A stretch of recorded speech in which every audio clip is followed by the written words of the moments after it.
우리가 보통 나라를 구했는 조상이 있냐고 이렇게 얘기 안 합니까? 네. 이 집안은 나라를 구한 조상입니다. 조상이 네. 있습니다. 내가 얘기를 했더니 막 눈물을 뚝뚝뚝뚝 흘리는 거야, 이 총각이. 네네. 그러면서 이러는 거야.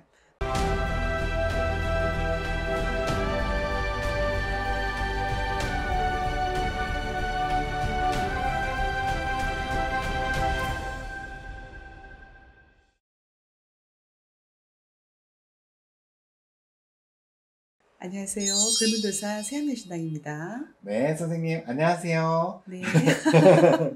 네, 네, 선생님, 평소에 점을 엄청 많이 보시잖아요. 아, 그렇죠. 네, 그 중에서 혹시 좀 가장 좀 기억에 남거나 좀 특별했던 손님이나 신도님들이 있었나요? 저희들이 참 손을 꼽을 정도가 넘어서 네. 참 기억에 많이 남는 사람들이 참 있어요. 네. 좀 있는데 조금 모범 사례로 네. 이렇게 볼 적에 네. 정말 그 뭡니까 한 70대 중반 정도 되는 어떤 아버지가 있었어요. 네. 아주 백발의 어떤 그런데도 참 아주 맑게 생기셨던 네. 그런 아버지가 오셨는데 네. 젊은 시절에 굉장히 바쁘게 지냈답니다. 사업을 하느라고. 네. 근데 이제 사업이라는 것은 그렇잖아요. 항상 기복이 심하잖아요. 네. 그래서 이제 그분이 그때 이제 그 애들이 초등학교를 다녔답니다. 네. 아들 둘이가 있는데. 네. 그래서 사업 때문에 네. 이렇게 저희들처럼 이렇게 상담을 오셨대요. 네. 상담을 했는데 사업을 보러 갔는데 아들 사주 안 좋다고. 그러니까 이제 우리가 이제 보통 그런 거 경험하거든요. 네. 사업을 보러 갔는데 아들 얘기를 막 하니 네. 좀 짜증이 나더래요. 네. 그러니까 나는 이 사업 때문에 갔는데 어째 이렇게 아들 얘기를 하나. 근데 이 아들 사주가 명이 짧아요. 이 아들이 지금 사주가 그래서 아버지 사업도 그러고 막 이러더랍니다. 네네. 그래가지고 이게 아버지가 근데 아버지가 생각이 참 깊은 사람이죠. 음. 근데 이제 집에 와서도 그렇고 가만 보니까 그 아들이 네. 장남이었는데 네. 하는 행동이 됐든 뭐가 됐든 아버지 눈에 계속 거슬리고 네. 공부도 그렇고 여러 가지 그렇더랍니다. 네. 그래서 내가 사업을 해서 이 금전을 버는 것도 중요하지만 네. 결국은 내 자손이 참 중요한데 분명히 그분이 하신 얘기가 이 맞구나 그걸 느꼈대요. 그래가지고 그때 이제 벌써 이제 40 되기 전이었는데 네. 그때서부터 이 70대 아버지가 저희 법당에 올 때까지 오. 한 번도 그 자손을 위해서 초를 꺼지지 않았대요. 아. 엄청난 정성이죠. 네. 그러니까 내가 금전을 버는 게 중요한 게 아니고 네. 우리 자손이 명이 없어요. 어쩐지 사주가 너무 내가 들어가 보니 그 아들이 사주가 안 좋더라고요. 네네. 아 그렇네요. 사주가 안 좋습니다. 네. 내가 분명히 그런 얘기를 했는데 아버지가 거기 막 팍 꼽혀버렸는 거야. 네. 그래가지고 그 얘기 듣고 내가 돈 버는 것도 중요하지만 네. 저 자손이 잘못되면 내가 어쩔까. 그때부터 시작해가 우리 그 아버지가 우리 법당에 올 때까지 네. 한 번도 초를 꺼진 적이 없대요. 네. 기도 가는 데가 있는데 네. 어떤 내과나 이런 데가 있었답니다. 네. 그래가지고 초를 켰는데 그 아들이 사주가 안 좋은데도 불구하고 법조인이 됐더라고요. 오. 그러니까 저한테는 뭘 보러 왔느냐. 네. 이 아들이 법조인인데 네. 며느리 될 사람을 데리고 왔대요. 네. 근데 이제 이 아버지가 너무 공들인 아들이다 보니까 네. 며느리가 조금 마음에 안 든다는 거야. 네. 그래가지고 말 그대로 궁합을 보러 왔더라고요. 네. 네. 궁합을 보러 왔는데 참 미안하죠. 아버지 눈에는 좀 부족한 거야. 근데 네. 봤더니 천생의 배필을 만났더라고요. 그래가지고 좋은 인연입니다. 네네. 그러면서 제가 이제 그랬더니 그렇습니까? 정말 참 바깥 모습만 그런 게 아니고 딸 셋 있는 집에 말 그대로 그 처가를 전부 다 어느 정도 그 말 그대로 다 부양을 해야 되는 만큼 어떤 그렇다 보니 아버지가 마음에 안 들잖아요. 네. 근데 이제 내가 이제 딱 들어가 봤더니 천생의 배필인 거야. 네. 그래서 이제 그런 것 때문에 오셨던데 그 아버지가 남자인데도 불구하고요. 네. 그 70, 한 30, 한 몇 년 가까이, 그죠? 네. 한 번도 초를 꺼지지 않았는. 사주가 나쁜데도 불구하고 사주가 아주 정말 아버지의 공덕이 되었든 어쨌든 네. 법조인을 만들어 놔가지고 네. 아주 1등한 아들을 만들어 놨더라고요. 그래서 정말 상담을 통해서 그런 경우를 받고 네. 불과 한 며칠 전에 또 어떤 일이 왔느냐. 네. 제가 이제 이게 지금 참 어떤 특별한 성씨를 하나 딱 지목을 하는데요. 네. 순응한 씨에 대해서 제가 굉장히 조금 이렇게 뭐 제 애착이라 하면 그렇고 네. 그 집안에 우리나라 족보의 내력에 대해서 나름대로 제가 좀 공부를 하고 있습니다. 네. 왜냐하면 또 신제자이기도 하기도 하지만은 네. 이 어쩐지 성씨에 대한 어떤 내력도 있더라고요. 그래서 어떠한 성씨와 어떤 성씨가 만났을 적에 네. 이게 어떤 그런 것이 있다. 이걸 이제 제가 세월이 오면서 그게 조금 네. 이렇게 차곡차곡 쌓여지고 있는 게 있어요. 네. 근데 이제 저는 특히나 이 순응한 씨의 안중근 의사에 대해서 네. 유관순 열사에 대해서 오. 이순신 장군이나 네. 또 강개토 대왕이나 이런 작품들을 제가 또 하면서 네. 정말 독립투사였던 우리 안중근 의사 네. 그 순응한 씨거든요. 오. 거기에 대해서 제가 굉장히 조금 이렇게 연민도 있고 네. 도대체 우리나라의 정말 저 영웅과 같은 네. 우리나라가 정말 구한말 시기에 네. 일본에 정말 뭐 완전히 이거 식민지로 네. 없어질 뻔했잖아요. 맞아요.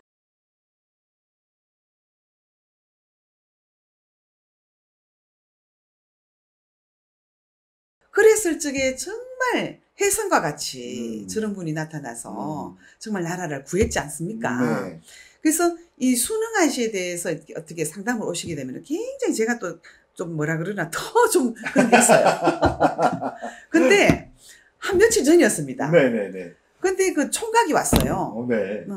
36살 총각인데 네. 어머 내가 돌아올 때부터 뭔가 가슴이 내가 막 설레는 거야. 네네. 그 사람이 안씨인지도 몰랐잖아요 처음에는. 네네. 왜냐면 우리 매니저가 받아놓고 네. 이리 오다 보면은 성씨를 생각 안 하고 그냥 이렇게 상담을 할 때가 있거든요. 네네. 그때 안 뭐뭐뭐시라 그러는 거야. 네. 그러면 제가 항상 어디 성씨입니까? 이렇게 물어보거든요. 네. 순응안씨래.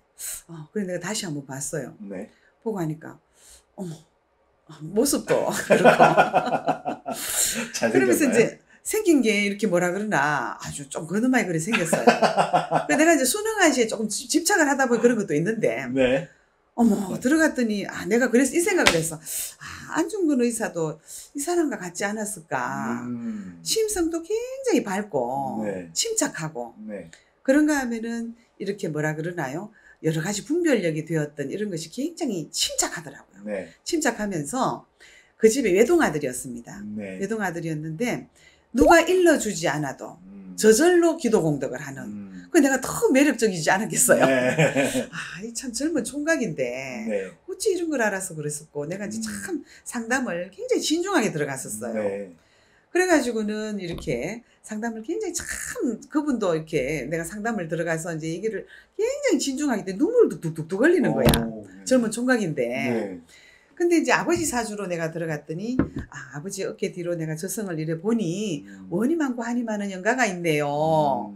보니까 자기가 그러다 우리 큰할아버지가 만주에 독립운동 하시다가 객사하셨어요. 이렇게 얘기를 하는 거야. 네네.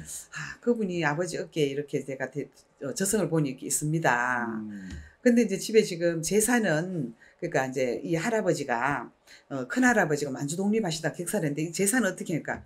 그 재산 드린 적이 없대요. 재산을 드린 적이 없는데 그 총각이 네. 절에를 다니고 있었는 거야. 네. 그러면서 이렇게 상담도 한 번씩 하시는가 봐요. 네. 근데 저절로 그 큰할아버지를 백중날 네. 제를 올려드렸답니다.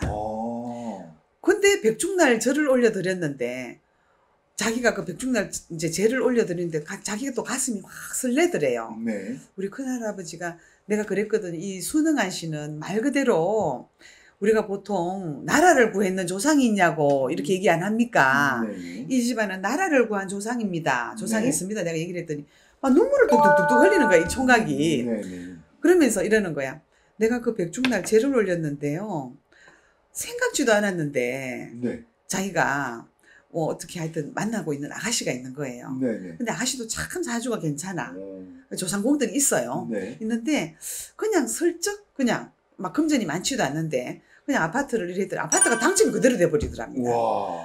그래가지고 굉장히 율이 셌대요. 네. 그 내가 이거 내가 할아버지 백중날 제를 드려서 그런가 이러시더라고요. 네. 분명히 그렇습니다. 내가 분명히 그렇습니다.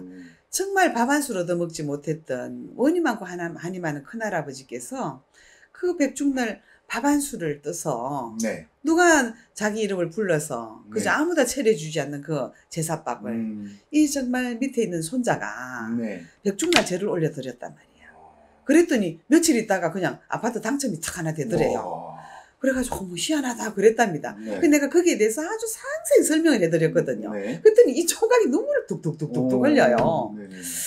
그래서 그래서 정말 그 사람이 이후로 또 조그마한 책을 하나 저한테 보내는 거야. 네. 저한테 이렇게 펼치는 거야. 네. 펼치면서 선생님 눈물을 뚝뚝뚝뚝 흘리면서 선생님 이 책에다가 사인을 좀 해주십시오. 그러면서 이제 제가 이렇게 그 뭡니까 이 족자를 하나씩 선물을 하잖아요. 네. 선생님 글씨도 제가 꼭 하나 받아가지고 가야 되겠다 그러면서 네. 굉장히 상담을 진중하게 하고 가셨던 그런 분이 있습니다. 그래가지고 제가 바로 며칠 전이다 보니까 네. 이 젊은 총각이 이렇게 상담을 하면서 자기 조상의 내력과 더불어서 마음에 심금이 울려가지고 말입니다.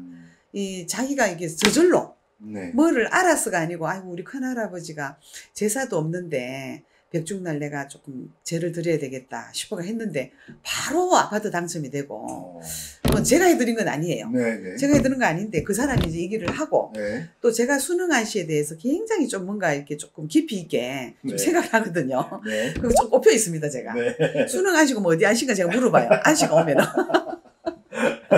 근데 이 수능안 씨들이 네. 굉장히 고든 심지를 가지고 있는 자손들이 굉장히 많더라고요. 네네네. 그래서 나름대로 이게 족보에 대한 어떤 내력. 이것도 저 나름대로 참 공부를 하고 있거든요. 네네.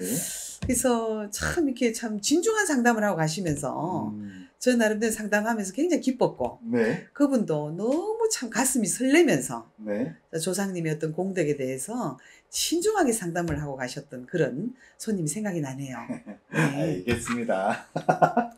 성씨까지 공부하신다고 하시니까 네, 참 다양한 걸로 좀 정확하게 사주를 풀어주실 수 있을 것 같아요. 네. 수능 안 쉬분들 네, 화이팅 하시고요.